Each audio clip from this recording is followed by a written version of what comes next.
What is up? My name's Bridger. This is my channel. And what if everything I'd ever done is wrong? And the story might prove that a lot of it is. And the story's embarrassing and it kind of makes me look like a douche, but that's okay.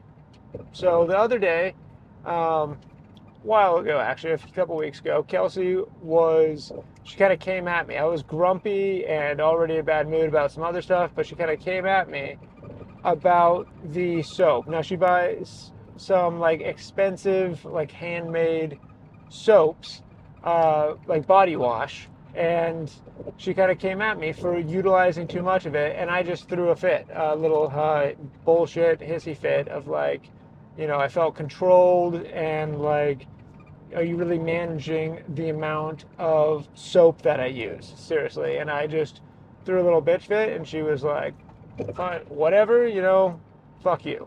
And then a couple days later, or some undisclosed amount of time later, I'm not sure how long it was, but I was lathering my body up in the shower with the bar of soap and realized, like, wow, I actually do use a completely excessive amount of soap. And that just led me to beg the question, like, do I do everything wrong? Is that possible? Because that was like my thing. Do I do everything wrong? Like, wah.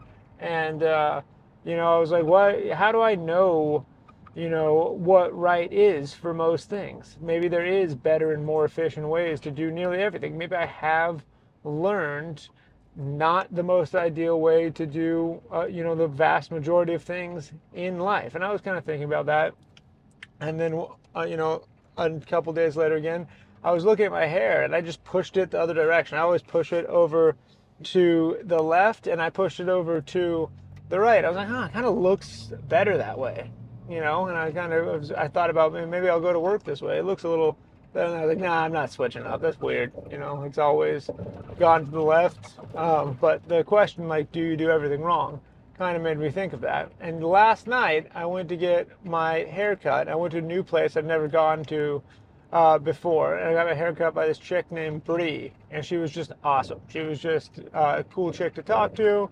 And I just liked the way she went about cutting my hair. And she gave me advice on how, like, what to do with it and how to style it. I didn't do any of that, but she at least gave me advice. I don't know anything about style or looks.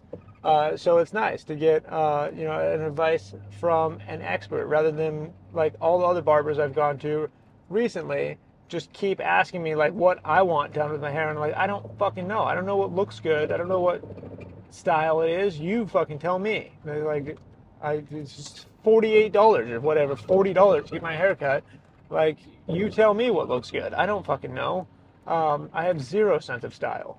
And so she was helpful in that front. But the point is, at the end of the haircut, she cut my hair and she's like, you're parting your hair, you're pushing your hair the wrong direction. And I was like, excuse me? And she's like, yeah, you're parting your hair the completely wrong direction for the way, that your hair naturally goes. It should go to the right. And I was just like, well, isn't that a coincidence?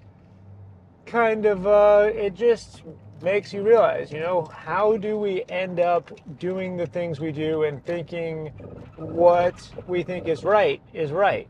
And why do we defend, more importantly, like, why do I defend it so staunchly or just get stuck in rhythms? And it just, it was an interesting thought experiment, and I think it's useful. I think it's applicable, and I think it's a question worth asking, especially when someone challenges something that you're doing and it offends you or annoys you or you're super resistant to it. Maybe those are the times when you really allow yourself to be like, hey, am I wrong here? To entertain the idea. I didn't even know there was a right and wrong way that human beings could push their hair. I literally had never occurred to me to look at myself, my hair pushed the other direction, ever. Oh my gosh, nearly a car accident in front of me. Little Volkswagen just fucking nearly drilled this guy. Oh, it's going the other way now. Crazy. Anyways, I totally lost my train of thought. I thought I was just gonna witness a Camry on Volkswagen. Bit of carnage there. It was very close. But that was the food for thought for the day. What if everything you're doing is wrong? Just open yourself up to the possibility that, things that you think should be done in a certain way, maybe there's a better, more efficient way. Maybe someone knows more than you do, or more than your parents did. Because I was like, most of the people that taught me how to do things did not have great guidance themselves. Generationally, there is, and also just a generation before us, before, my generation, I'm 31, a generation before that, they just didn't have that much information. So, my grandpa's teaching me how to do something. He did not have access to a large amount of information. And so maybe there's, new research or new knowledge has been added to the pool since then. But yeah, that's about it as far as my thoughts on that particular subject goes. Other than that, it's a beautiful Saturday here in Orlando. I just went and tried to sell some insurance for a couple hours and successfully did so. So that was cool. Always nice to go to work and actually make money rather than just sit there and desperately wish I wasn't there while also not making money. That's always rough, but comes with the territory and commission only sales. And yeah, now I'm going to head to LA Fitness, get a little workout in, and gonna go get some sushi this evening and go to Smile 2. I don't know, my metric of whether or not a movie is a good movie, which maybe it's not, the only metric you should measure from, but it's my basic only metric, is how much does it push me on the emotional spectrum. Like, that's my main metric, I guess. There's lots of other things I think about, but I want to be moved in some direction, whatever direction. It doesn't, I love movies, all genres. I mean, I don't love all movies, but I love movies in every single genre. I love watching shows. I adore, stories on screen. And I love when something can push you to the extreme of an emotion. And if it's a horror film, that emotion's obviously supposed to be fear or anxiety.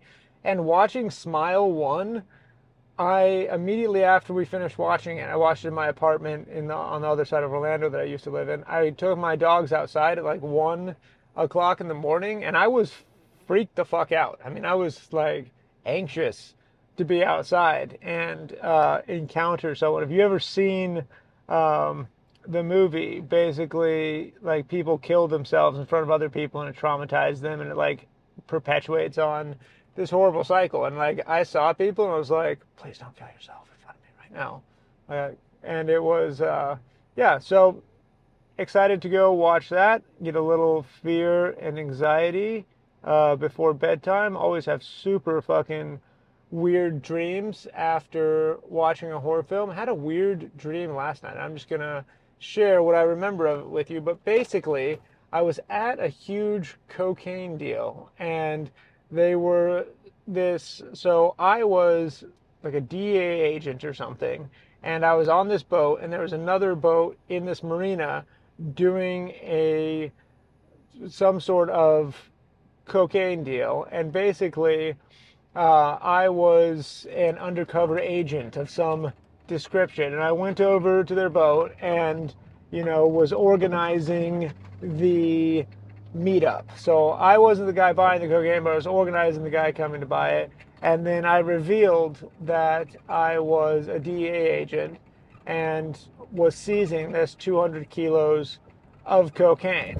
But then the cocaine was actually in cinnamon rolls, and it was all somehow disguised as cinnamon rolls. I'm fucking lost. I have no idea where I am. I'm just going to park somewhere if I finish this video and then put it in the maps.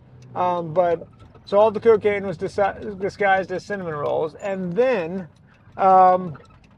all of a sudden, there was like, I was on FaceTime with my buddy, FaceTiming him the whole cocaine situation. And cocaine dealers had some like prostitutes with them, and the prostitutes ran away, and then the cocaine dealers ran away. And we all ended up inside this house, inside a dungeon, like this really deep, deep dungeon. And then now we all also had superpowers, and we were like battling against each other with superpowers. And then it came to that we all had to work together in order to get out of here, or we were somehow going to die. I'm not sure exactly what the narrative was there, but that's the basis of the setup. But then we all started working together to try to escape this dungeon, and it's not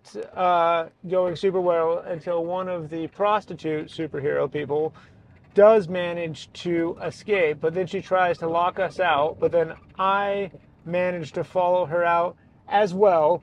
And as soon as we get out into the main part of the house, out of this dungeon, we realize that it is like this mega evil superheroes place named like Metatron or something. And yeah, all of a sudden he starts melting the entire house, and I run and jump out this glass window, and as the house is melting, and I'm going through this window, the house melts and it cuts off both my legs, and I land on the sidewalk, and I'm just sitting there. And then I look down, and my hands are these like metallic black skeletons. And then I feel my face, and my face is this solid, skeleton black mask. And then I realized that all along I was Metatron, or whatever this thing was, and that I killed everyone and cut off my own legs. And I woke up and I started my day, and I thought that was super fucking weird. I don't understand what that means at all. And whatever happens inside the subconscious is just crazy strange. I don't know how I would have ever came up with that story. I was not thinking about anything like that ever. I've never thought of anything like that at all. But I'm driving around aimlessly. I'm going to show you this really cool building. It's an Orlando Health Hospital, and then I'm going to let you go. But this building is sweet. Never seen it before, and it's really cool. So I'm going to go ahead and love you and leave you and put in the address for this LA Fitness. So I stopped just driving around Orlando Health Campus for no reason. Goodbye, everyone.